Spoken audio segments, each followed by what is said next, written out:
Thank you very much, Yumiko, for that. And now two young Egyptian ladies, Walaa Aly and Reham Refaat, who will be uncovering our authentic self. They will tell us how Egyptian history was presented or is being presented through the different stages of school, and how the students are usually given a distorted image of identity. First, Walaa. Walaa is a graduate of architecture from Ain Shams University. She's worked as an architect to several design and consultancy bureaus. She has good knowledge of Egypt's architecture and the cultural heritage, particularly the Islamic era. And she's a member of the Egyptian Society for Spiritual and Cultural Research, and also a member of Asl wa Wasl, Human Foundation.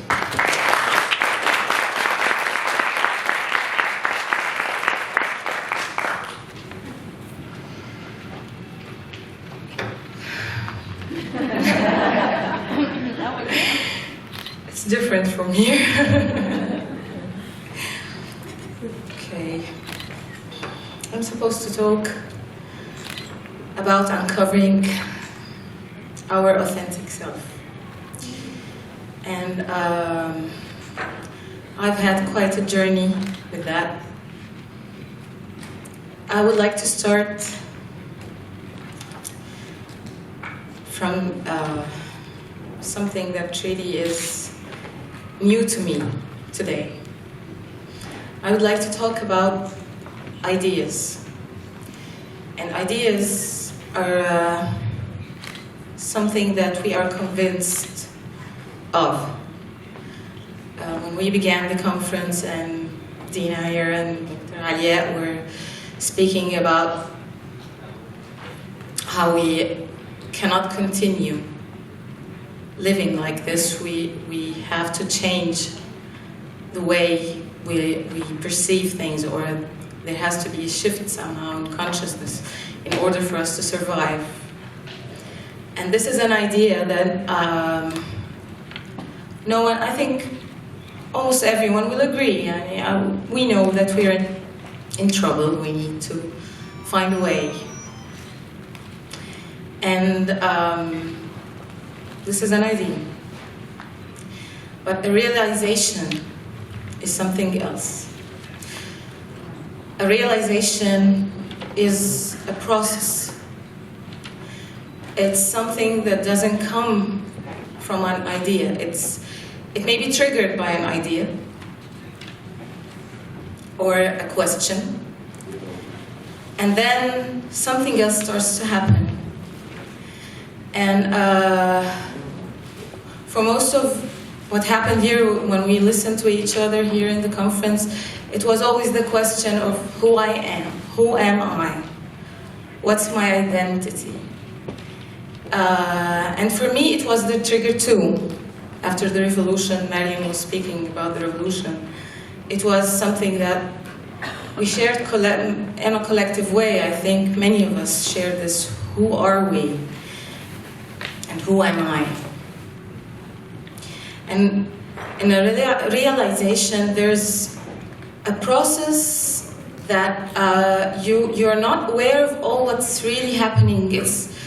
It's something that's triggered inside and something that's happening outside, and some things are coming together. And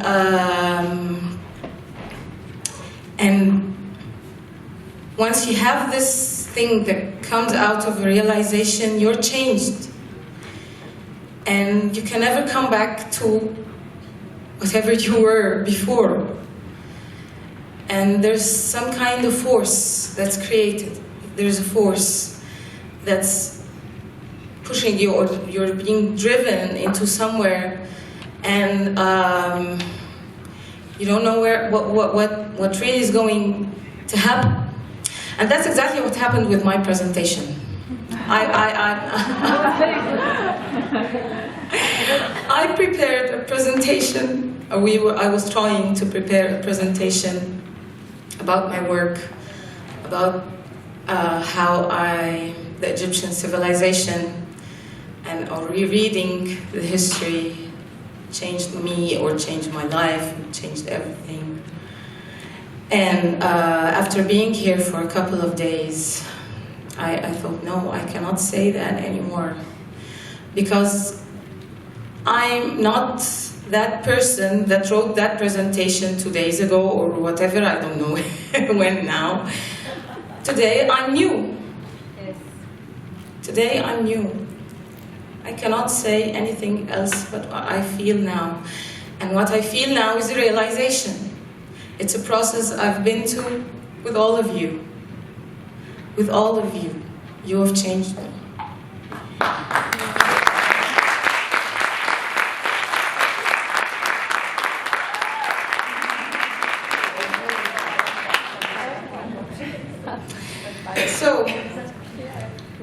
So the thing about authenticity, that it is really, you think it's something you reach to and that's it, and you hold on to, but it's really something that's in constant evolving, in constant change, in constant movement. You cannot grasp it. And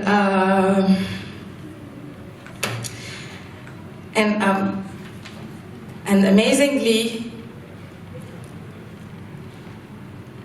you think it will bring you, yes, it brings you deep inside yourself. But at the same exact time, it brings you so much strongly outside yourself and into the world. And everything is one, and everything is whole.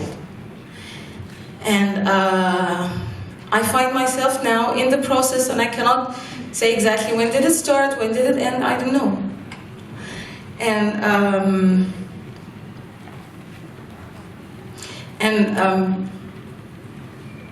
And it brings you to a place when, as I can see someone now, or maybe I thought to myself, and what is wrong with preparing a presentation before? You have to be prepared. You have to be prepared. It's okay to be prepared. And I think someone must disagree with me about what I'm saying now, and it's okay. Because that's his authenticity, that's my authenticity, and because I'm reaching out for that, or I'm grasping that, I have no problem at all with accepting anyone who disagrees with me. It's no longer an idea. Okay, I've been through a phase when it was an idea, and I believed that for so long, but now it's working. It's the being. It's a being. It's a being. It is here. It is here. I'm not doing an effort. I'm not thinking about it. It is here. And there is one thing in the. I've been always interested in the ancient Egyptian art about postures, because you will find in a temple or in a house of eternity, you will find female or male, whoever, is doing some kind of posture. It's either like this or like this or something.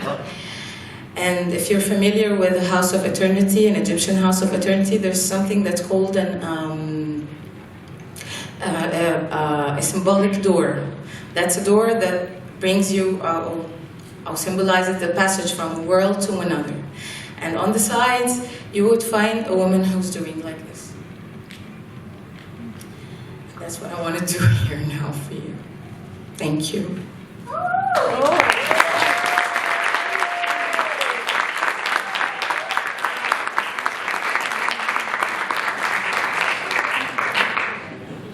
We're going to cry again.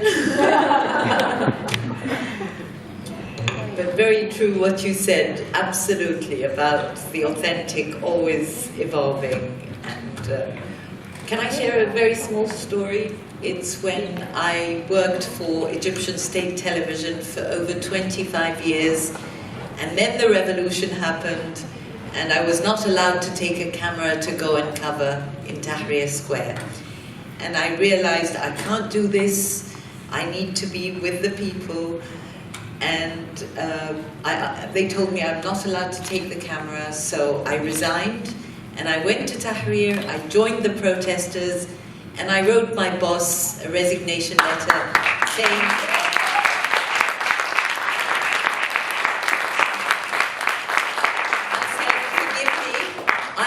people, not the regime. And I don't want blood on my hands. And this is a propaganda tool for the government, and I can't do it now. But it changed me forever.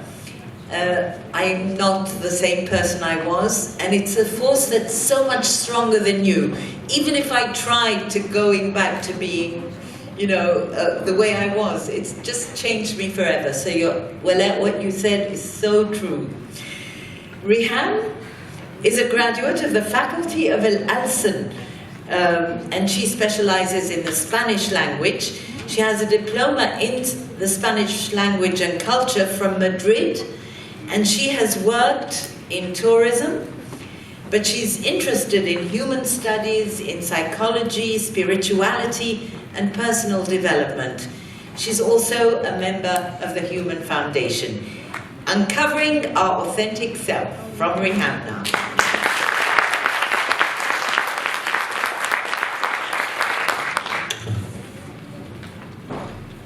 Again. It's my very first time to speak in a conference, and I'm freaked out. I feel that my being here among this sophisticated, profound crowd is really overwhelming, very undeserved, but extremely appreciated.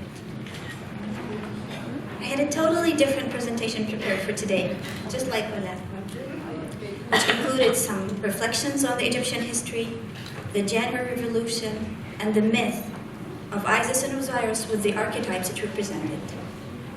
It had glimpses of my connection with the unconscious, with quotes of Carl Jung, Dr. Ali, and Hamid Said, an esteemed Egyptian artist and philosopher.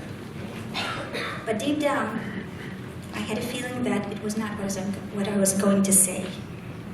I came here, and I did find that many of the ideas of the presentation were much better expressed by some valuable speakers here.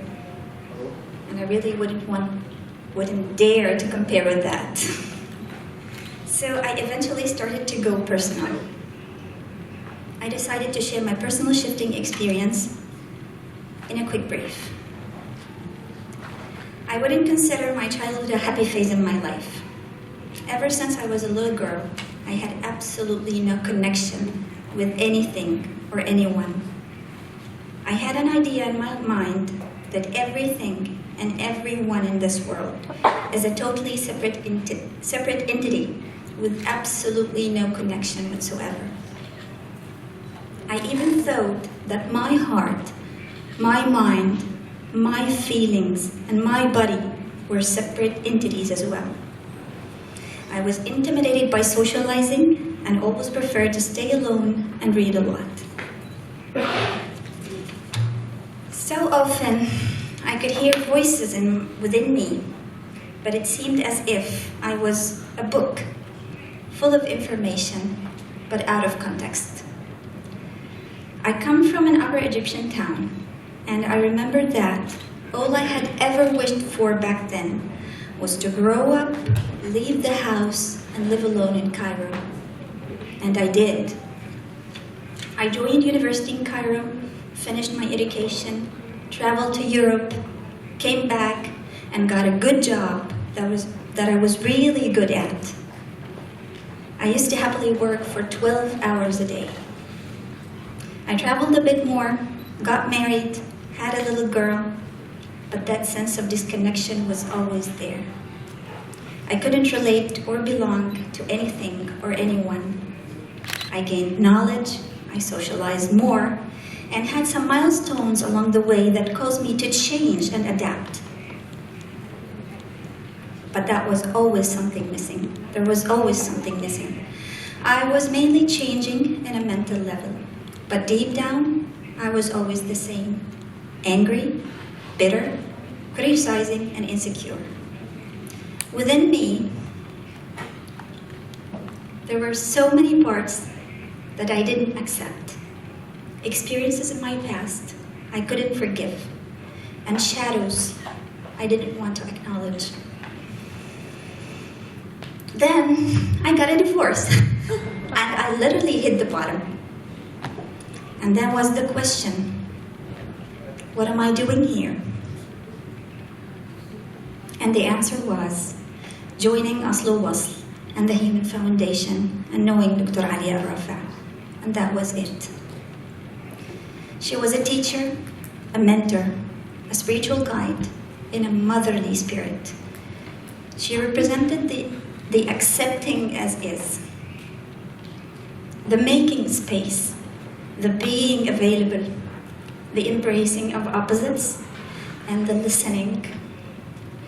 She triggered and awakened these aspects within me, and it was like me meeting myself for the very first time. Thanks to her, I got to understand that Isis kind of love, which collected the scattered parts and made a whole being out of them and gave it life. I know now that it didn't have to be magic. It was simply the manifestation of the feminine spirit that touches the core of the existence with love and causes the rebirth.